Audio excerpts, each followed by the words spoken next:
James, market trends from now versus next year, even the last 5 years. What are you seeing in the market at the moment? Really interesting one. So there's a lot of activity at the moment in the fashion and the e-commerce market still.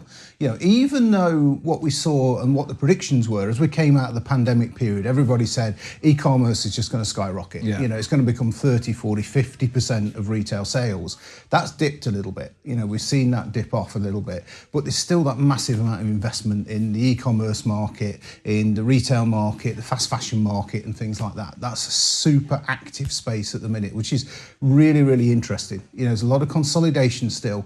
And I think one of the reasons that's getting super active is what we used to see is people used to be able to plan. They used to be able to say, we know what the market's going to do for the next 3, 5, maybe even 7 years. We've got predictability. Today, that's all changed. What used to be predictable just isn't predictable any longer with pandemics and global unsettlement, geopolitical things happening, all these things, sudden tariffs that have appeared in the last 3 months. It's totally reshaping what's happening in the marketplace at the minute.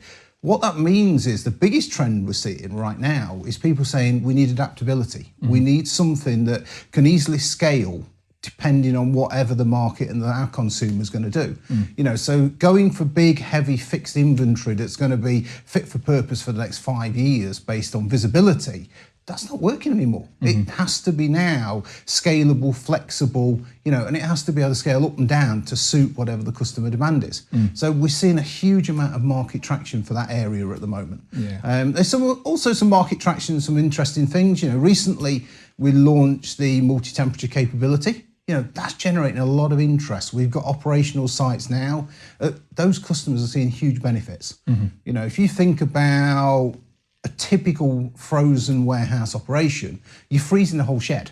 You've got the whole shed down at minus 18, 20, something like that. People have got to work in there for prolonged periods of time. That takes special PPE. It's a very, very uncomfortable atmosphere to work in.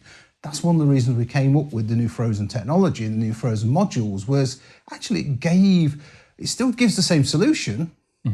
Second benefit is you're saving energy because you're only freezing what you need to freeze. The real big benefit though is the operator. They're standing in a chilled environment. They're standing at 2, 4, 6 degrees, still handling frozen product, but they're not living in for X number of hours in that frozen atmosphere. 20. It's a super exciting time in terms of markets and trends and activity that we're seeing right now. Brilliant. And you touched on their flexibility, scalability, which is super important to a lot of customers. I know not necessarily your bag as a day job, but in terms of the installation, the ROI, and how quick sort of you can scale up for your customers, I guess how important is that, and then how does that sort of look from a day-to-day basis? Critically important. As I said, because of the volatility in the markets at the minute, when people are making these investment decisions, they want to see a fast ROI. Part of that ROI, and one of the discussions we have on a regular basis is when does the ROI start? Does it start from the day that you start inducting product in and potentially bringing product out? I'd argue no. I'd argue from the minute you first sign that check, that first check that goes out when you're potentially paying a deposit or a starting finance plan or whatever that looks like, you're already paying for that investment. You're already committing capital and cash into that investment, even though you may not be realizing it for X period of time. So the faster we can get the technology into the warehouse, faster we can get it implemented, and most important for the end customers, the faster we can get it operating, the faster we get that ROI and the more satisfied you get as a customer. So classic example, a couple of years ago, brand well known in the UK, THG up at Manchester, they took an investment decision, quite a bit of space in their warehouse, took an investment decision. It was in the February, they took the investment decision to say, we want to put in a large scale Autostore. We're talking 300,000 tote locations, multiple hundreds of robots on the grid. It's big capacity, it's high performance. They took that decision in the February. By the end of August, that system was built. That system was commissioned and ready for the induct of stock. In terms of deployment time, actually THG did an incredible job. They put 10 million units of stock into that Autostore solution from start of September through to their peak. They literally had a period of about 8 weeks of inducting stock and actually getting everything so they could start picking out of it. And then he went into peak, which for them runs all the way through sort of late October, all the way through past Christmas. That system just delivered far above what they could ever expect. And a really nice story with those guys is then the last couple of years they've been operating it, they've continued to evolve the solution and get better and better performance out of it, better efficiency out of it. They've put extensions onto it to give themselves more capacity and more throughput, which again leans into that scalability piece. Yeah. But that payback, that ROI, was around about 18 months they achieved in terms of a significant multi-million-pound investment. So it just shows, if you get the decisions right, if you make the decision, I think that's one of the critical things, you can, as long as you get the technology right and it suits what you need it to do, you can really deliver a super fast ROI. Yeah, excellent. And again, going back to the point of the ROI, getting something up to speed as quick as possible, I think it's actually a compliment in itself with what I'm about to say, but I think what I'm hearing on the market is obviously with the amount of technology that we have available from a number of different providers, it's easy to get a bit overexcited and say, I want this, I want that, I want that. And obviously integration is very difficult. I think my point is what I see, and I know it's maybe a discredit to your R&D team, you do a lot behind the scenes, you have a great software team, but the Cube and the Autostore principle itself is maybe relatively simple in comparison to some of the other providers that are out there on the market, but then that's the beauty in itself. Is that fair to say? Or? You've just said it. That's the beauty. We pride ourselves on keeping things simple and not overcomplicating things.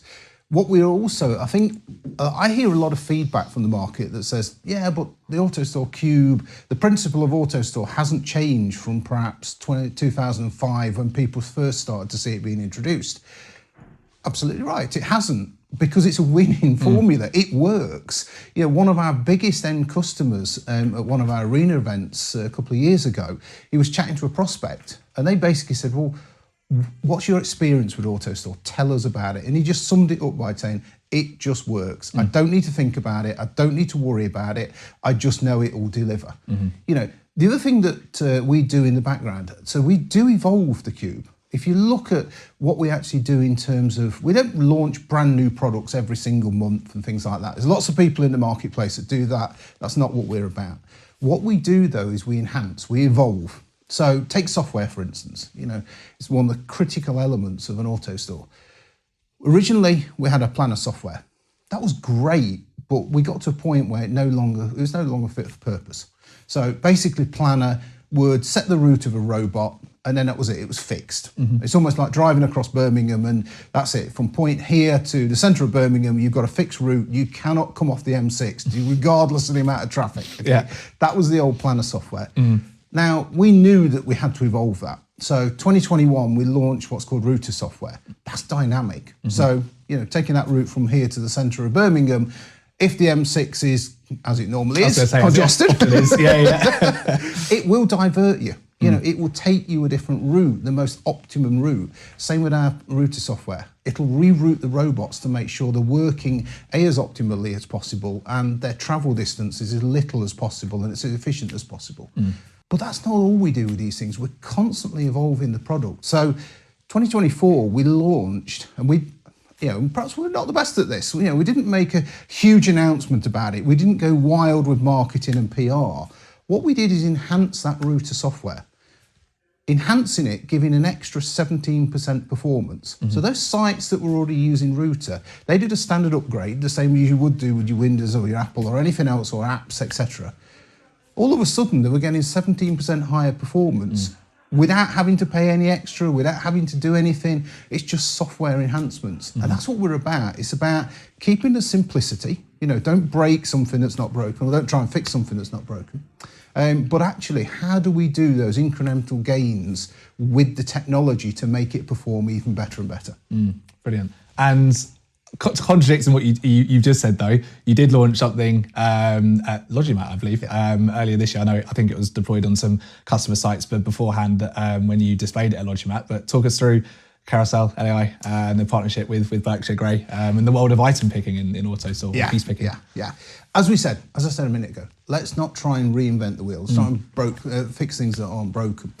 We looked at for a long time the item picking market, the robot arm picking market. It's an exciting market. What we found was there's been a lot of entrants into it, and nobody's really been able to break it. Nobody's really been able to come up with a proposition that seems to be mass deployable, that people actually want to invest in with significant volumes. Lots of people have done proof of concept and things like that. So one of the most exciting things that's happened at Autostore the last couple of years is we've got a new chief product officer, a guy called Parth Joshi. Brilliant guy, really innovative. One of the things Parth said is we're going to actually go forward now with product and launch 2 product launches a year. So we've got our spring and we've got our autumn. So autumn's very, very close. It's exciting times. One of the things Parth also said is let's look at the market, instead of redesigning or building our own, whatever that happens to be, if there's a really great product in the market today, be it hardware or software, can we partner with somebody and then add in the Autostore layer?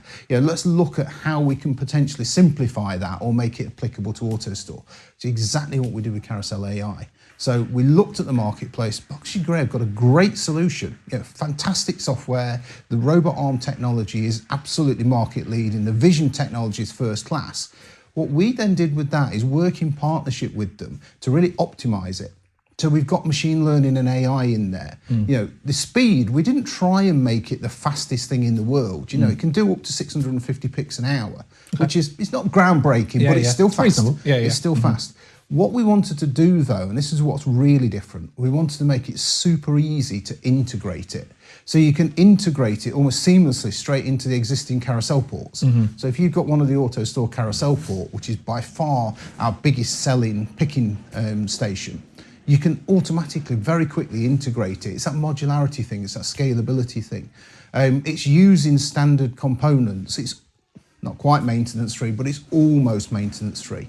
So what we looked at, and the reason that we did the partnership with Berkshire Grey was to say, let's bring what all the customers love about Autostore, the reliability, the ease, the scalability, and put it into this new technology. So whilst it may not be completely groundbreaking in terms of a robot picking arm, because they've been around for a long while, the way that we apply it and the way that it's actually added and retrofitted onto the cube or supplied as an extra module, we think that's really groundbreaking. And I guess it's about, like you say, letting the product mature, so you get rid of all of the gremlins and some of the bad use cases. You can perfect that, learn over time what other providers have done, and then bring hopefully a more reliable and better solution to market, right?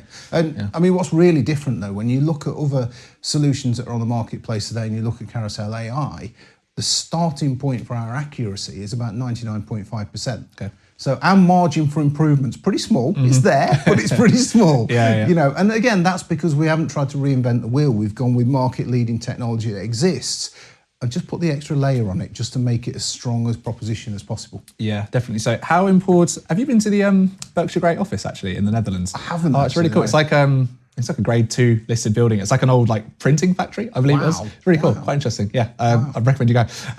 Sorry, side note. How important, you mentioned 99.5% accuracy, things when it comes to, especially if you're in a grocery environment, like plastic water bottles or glass bottles that are notoriously very hard to pick, I guess. How important is the use of AI and software and different technologies to try and maximize that 0.5%? Absolutely critical. One of the tests we did originally, this runs back a number of years, is our R&D guys at one stage, it's probably 10 plus years old, said, how gentle is an Autostore system? How can we test it? How, in terms of product damage and product risk, if you put in things in there that you don't want to get damaged, maybe it is glass items or liquid items, whatever that looks like. So in our laboratories, we actually did a trial a while ago where we put a couple of champagne flutes full with champagne and sent it around the system. Left it to run through the system for a couple of minutes, be picked up by various robots, be traversed across the grid, be put back into the picking station. When they came back in, we didn't know what to expect, genuinely, and it was all filmed. The champagne flutes were sitting there, perfectly intact, not a drop spill. So, that shows how gentle the system is. And we appreciate that. So if we've got a system that's super gentle with product as it's in the grid, it makes complete sense that when we're building the AI and the camera technology and the gripping heads and things like that, along with the likes of Berkshire, that actually we take that same sort of technology, that same mindset, and put it into that robot picking arm as well. So it's designed to be whatever you can potentially put and feel very reliant on putting into an Autostore system, you can use the Carousel AI to then retrieve that back out again. Yeah, brilliant. And the importance of data in that process, and then in terms of gathering the data to fuel the R&D team to make it more efficient, and then providing the customer real-time data on what's going on, what's happened during peak periods and things like that. How are you, I believe I was doing some research, Unify Analytics, if I'm right in saying. Talk me through your data management protocols and how you're using software and AI to give you better data. The beauty is, as a business, so because we've built our own software platform, we code all our own software, for years we've been capturing data.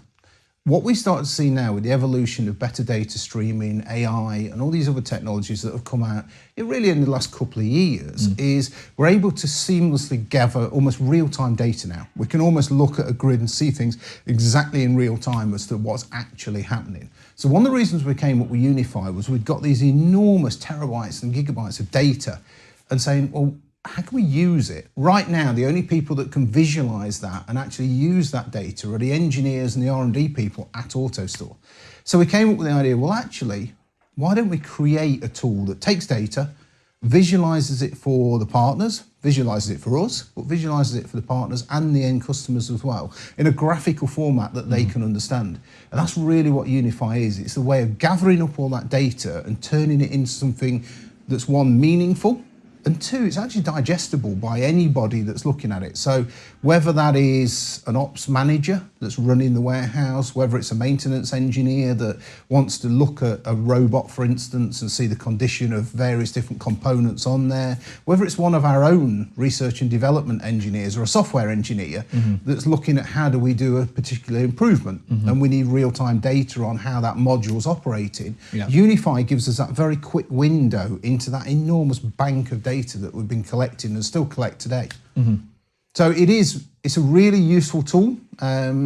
It's something that we see, and the feedback we get from end customers is hugely valuable. You know, it gives them that insight that they've never had into their Autostore systems before. Yeah, brilliant.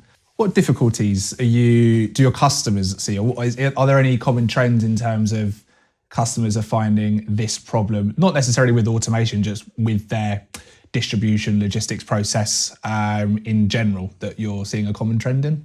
I think, as I mentioned at the start, change is the biggest one. You know, customer buying habits, what's popular one minute isn't popular the next minute. You know, the constant demand of the consumer.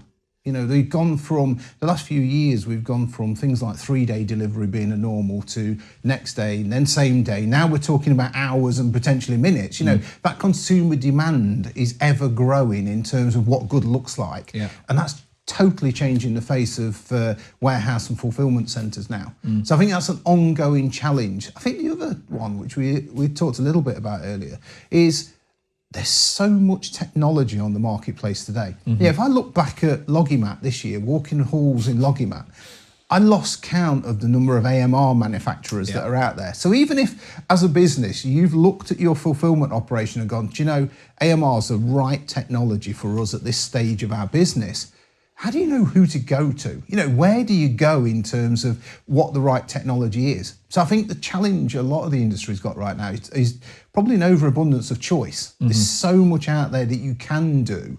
It's bringing it back down to, what do I need to do? You know, what is it our business needs for the next 1 year, 2 years, 3 years, if you can got that much visibility, you know, and how do we effectively deliver that? How do we do it without overkilling it with too much tech, trying to go too far too quickly, but then also not going far enough that it gives you a really good, strong business case? Yeah, definitely so. And part of the consulting process with yourself and your role in your business, at what stage do you sit down with a customer and help them, I guess, identify the right numbers that they need to hit to then for automation to be of value and to be of ROI? And then at what point, I guess, do you turn around and say to them, maybe not right for you, but maybe look at this solution? Like, talk me through like the consulting process that you would have with a retailer or an e-commerce type business. Yeah, no, it's a really good point. You know, we've developed our own skilled team of people at Autostore. So we'll engage with end customers as early as possible. The idea with that is we try and convince them about the technology. You know, the unique thing I think with Autostore is 100% of everything we do goes through our partner network. You know, we don't do anything directly in terms of commercial work with any end customer. So 100% is going through those integration partners. You know, we're working super close with them. Everything goes through and with them. What we do try and do though is do that technology conversion piece, is look at an application and try and understand, is Autostore right for this? You know, there's lots of occasions where actually it isn't right. You know, we can fit, I would say most use cases, but we can't do everything. Yep. You know, if somebody comes to me, for instance, with a 2 meter long product, I can't put that in a 600 by 400 bin. The laws of physics prevent it. So there is some applications where we just cannot, you know, put an Autostore in there. So that consulting process will go through, you know, we do a bit of initial discussions around, you know, what position is the business in? What type of business is it? What sort of investment level can they afford? You know, if they're coming to me, it's a bit like a car dealership. You know, we can all walk into a Ferrari dealership, but if we've only got the money for a Ford Mondeo, you know, it's not really going to work. And we can do that initial assessment. The beauty though is because we've got that really rigid, strong partner network, even if an Autostore at that moment in time isn't right for that particular customer, the chances are our integration partner network have got a solution that is right for them. And we'll have already touched that customer. Hopefully they'll be thinking about Autostore at that later stage when they've got an application that does suit us and we've started to build that relationship. So yeah, whether or not we get an immediate opportunity, whether or not the technology is exactly right for that customer at that moment in time, hopefully they get such a good feeling from talking to people within our business and also talking to our partner network that, you know, at some point in the future, as our business continues, you know, an Autostore will be the right solution for them. Yeah, brilliant. And the partner network that you touched on there, I'm going to use the word scalability, but not in terms of the Autostore platform, in terms of the business. How important is that? Because I definitely think it's fair to say last, 5 to 10 years when I've been working in the industry, you guys have completely blown up in a good way, completely taken the market by storm. And how important in terms of the scalability is leveraging and using the technology, the knowledge, and I guess the infrastructure of the maintenance and the resources of your partner network? It's absolutely business critical to us. You know, we wouldn't be anything without our partners. You know, last November we got a new chief commercial officer come in. Keith White is an absolutely fantastic guy. 29 years at Microsoft. You know, his first actual project he worked on was Windows 95. You know, it's probably a lot of the people I talked to probably weren't even, they were in school or not even born back in those days. You know, so Keith came in with a vision. Part of his vision was with and through the partners. You know, so the partner ecosystem is absolutely critical to us. If you look at the partners today, globally we've got 23 partners. Now they range from partners that are relatively small, that will do the smaller end of projects, you know, typically with an Autostore being a significant percentage. It could be 75% of the total project with some simple mechanisation and you know, things like that around it. Right the way up to the big global infrastructure providers that have got that capability to do 100, 200, $500 million projects. You know, we've got a complete range sitting within the ecostructure of Autostore. What that means is we can support pretty much anything. The other thing that means is within that, if we look at the training we provide our partners, we've got something like 3,000 salespeople globally. I don't even know how many service people we've trained within the network. It equally runs into the thousands. You know, you look at all those skilled people who we've actually brought up to that really great level of understanding that they can design an Autostore, they can simulate it, they can build it, they can commission it, and they can give the life cycle maintenance to it as well. It's an enormous army of people that we've got out there. So, you know, if we tried to do that ourselves, it'd be practically impossible to get to those sort of volumes. So absolutely, the partners are front and center of our business and completely critical to us. Brilliant. And personal journey through the world of Autostore. I mean, I'm looking sort of at a much wider scale, but even things like early 21 with SoftBank, then going IPO on the Oslo Stock Exchange. Then we said Carousel AI, and a number of different, I guess, landmarks and milestone achievements throughout the years. I've got here, what do we have? 22 launched Unify Analytics, opened an office in Singapore. 2023 introduced a pay-per-pick service model, and then end of 2023 we surpassed 1,400 systems sold. 2025, kind of, I don't have much data on that, of course we're here, but sky's really the limit. I mean, from yourself and your journey being with Autostore a few years, what are some of the key milestones? What are some of the good, the bad, and how have you enjoyed it? Clearly a lot. Enjoyed it 100%. It's, you know, it's a bit of a cliche term, but wow, has it been a journey? I joined a business that had just transitioned from being part of a family-owned group of companies based on the west coast of Norway, which, by the way, if you come across our head office, it's the most beautiful place in the world. I'll take that as an invite. Really is one to come and visit, I promise you. Yeah. Into the first phase of private equity. We've just taken an investment from EQT, the Swedish private equity company. I remember in 2018 celebrating site number 200. That's the business that I joined back then. We got about 150 employees back those days, most of which were in our production facility in Poland, or the rest were over in Norway. That was the sort of scale business we had back in 2018. Fast forward to 2025, we're rapidly approaching now 2,000 systems. We've got something like 1,400 different customers for those systems. We've got offices now spread, I think it's 23, 24 global offices. Our reach across the world is huge. We've got over 1,000 people now working in Autostore, of which close to 300 are on the product development, research and development and software side. So we've got a huge amount of engineering capacity in there. It's been a journey. We've had some things that have gone incredibly well. We could never really, back in the day, have projected the scale that we brought the business to today. Of course, there's been a few downsides as well. I'm not going to lie and say it hasn't been a painful process. Actually, the beating we've had on the stock market. I'm not sure how. I remember post-COVID, we announced enormous amounts of revenue and profitability growth and got hit with something like a 15% decline in share price. How that works, I don't know. But, so there's been some rocky moments, there's been some tough moments, but overall, it's been an incredible journey. It's been fantastic. It's been a lot of fun. And I think there's one thing that's consistently made it that all the way through the journey as we've scaled all our operations and everything else, and it's the people. There's something unique about working in an Autostore. There's a DNA that exists, and it's all about transparency, it's all about ownership, it's all about being bold, and being out there and actually supporting each other. Lots of companies talk about, doesn't matter, mistakes don't matter, just own up to them. But when the reality of owning up to a mistake actually comes, it's treated a different way to what they say. At Autostore, we do what we say. Nothing's in a drawer, nothing's hidden. If something's gone wrong, we deal with it together. We put a collective team around whatever that issue is, and we deal with it and we address it and we fix it and make sure it doesn't happen again. So, if I think back now, the thing that makes it for me more than anything else is definitely the people, definitely the guys that are in the business. And I'm not asking you to get your crystal ball out and predict the next 5 to 10 years. That's quite a difficult question, a difficult task, but what do you want to see in the next 5 to 10 years? Not necessarily out of Autostore, but just the industry in general. What would you like to see? I guess the one for me that's most exciting thing, the thing that I really want to see how it's going to develop, is this idea of humanoids.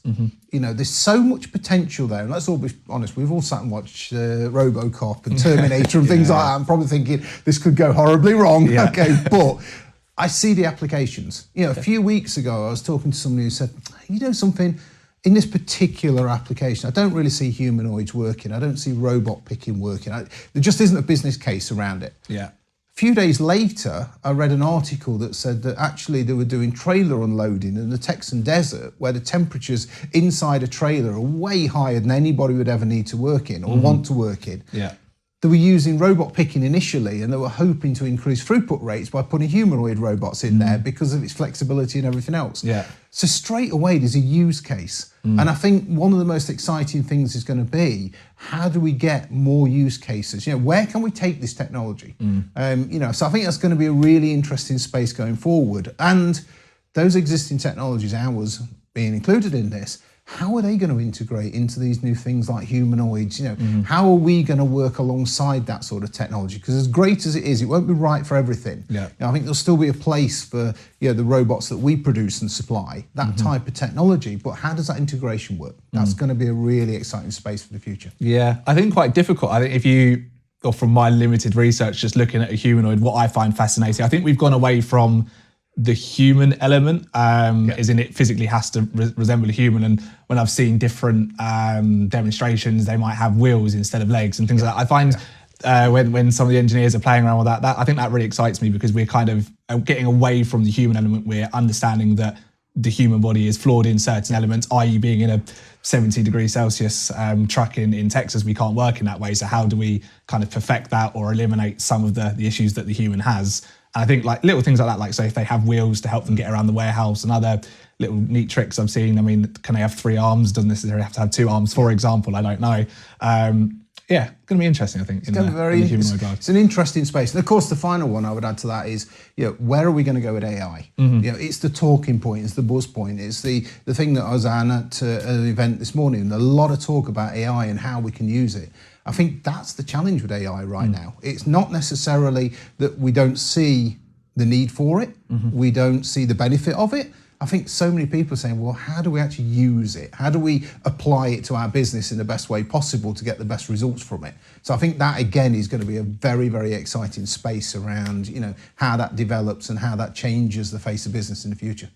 Brilliant. I want to ask an expert on this. I think it's actually quite bang on. I asked ChatGPT, what is your view on warehouse automation in Europe, specifically the UK?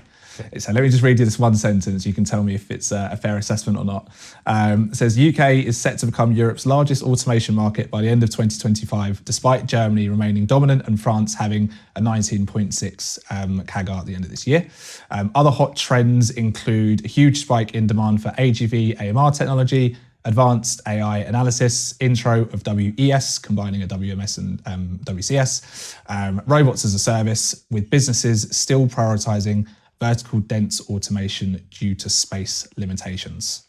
I think it's not a bad summary. Yeah. I don't agree with everything in there, but it's not a bad summary at all from ChatGPT. Okay. So they've done a pretty good job. Yeah. Anything you'd add or change? Yeah, I think the one thing, especially when I look at the UK market, there's one mega trend that I'm starting to see changing.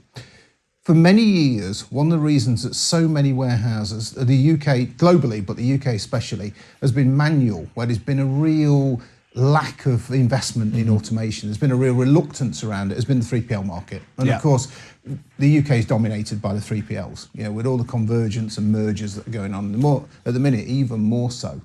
What I'm starting to see as a trend, though, is even the 3PLs now are starting to adopt automation technologies. We've got multiple sites, and this is public knowledge, so I can share it, multiple sites for DHL. So they're an example of a 3PL that historically wouldn't necessarily have gone for automation. And maybe that's because the term contracts that they were working on didn't allow for ROI within the term based on the technology. That's one of the critical factors. But we're definitely seeing that marketplace changing now. And I think what we'll see is as the bigger players in the 3PL market start to adopt more automation technology, the rest of the market will follow suit. So I think that's going to be one of the real big changes that we're going to see in the UK marketplace, which is hopefully going to drive up that level of adoption that we're seeing of automation, not just in warehousing and fulfillment centres, but across the whole sector, whatever it is with supply and distribution. Yeah, I think to the point, just to go from what you said there, to piggyback off that, where you've got GXO that have acquired Wincanton that now have Invar or now Intech that have their own automation solution in-house. And you mentioned DHL there. I filmed a few episodes back with Redland from DHL, and they've got the DHL manufacturing division, and they're kind of taking Boston Dynamics stretch application and seeing how that fits only like literally within DHL internal projects. So I think 3PLs, as you mentioned, are recognizing the gap in automation and now building their own kind of in-house automation team. So they don't always have to go and outsource and keep a lot of the IP, the knowledge and the technology and the savings in-house as well. So as I say, that's an exciting space, and hopefully that will drive even more adoption all the way down the supply chain. Final question from me. Okay. Piece of technology, if you can, outside of warehousing and intralogistics that you're excited about? Anything? It's a really interesting one. So I was, with the stick limited events that happen, the intelligence reports and everything else. I know Tom really, really well from that. So probably, I'm going to guess about 18 months ago, I was down in London at one of his events and happened to be chatting to a guy in the reception before the event started. And it was what do you do? What do you do sort of thing. One of the things that came out of this conversation, he said, well, I'm looking for investment. He said, I've created what I think is a game-changing technology. He said, just don't know it. And basically what he'd come up with is a really efficient, cost-efficient, fast bricklaying robot. So for new builds, he said, look, this is not going to work for retrofits. This is where we're doing repeatable housing, where it's the same design over and over again. You're doing straight line, bricklaying, new build type things. And he said, basically, I think there's some optimization. This is why I need the investment. I think I can probably go 5, 10, maybe even in the future 20 times faster than the traditional bricklayer can. Higher levels of repeatability. Obviously, if necessary, the robot can work in adverse conditions and things like that. There's no sick leave, all those human factors are eliminated. And I think that's one of the most exciting technology. I'd love to see how that works in the world of robotics and see if things like that start to get developed. Yeah, I think that's a good step forward. I'd much rather they're talking about driverless or pilotless planes and driverless cars. I think I'd much rather live in a house that's been built by a robot than fly a plane that's driven by a robot, or flown by a robot. But I like that. Sounds good. Yeah. I'm exactly the same. I spend too many hours a year on planes. I don't want to be one without a pilot. The peace of mind is good. Yeah, I'll live in a house built by a robot for sure. Awesome, James. Well, look, been a pleasure Likewise. having you on. We'll hopefully do a follow-up episode in a year or so at the next trade show to see where and how things have come on. But been a pleasure having you on. Thank you very much. Thanks for the invite. Appreciate it.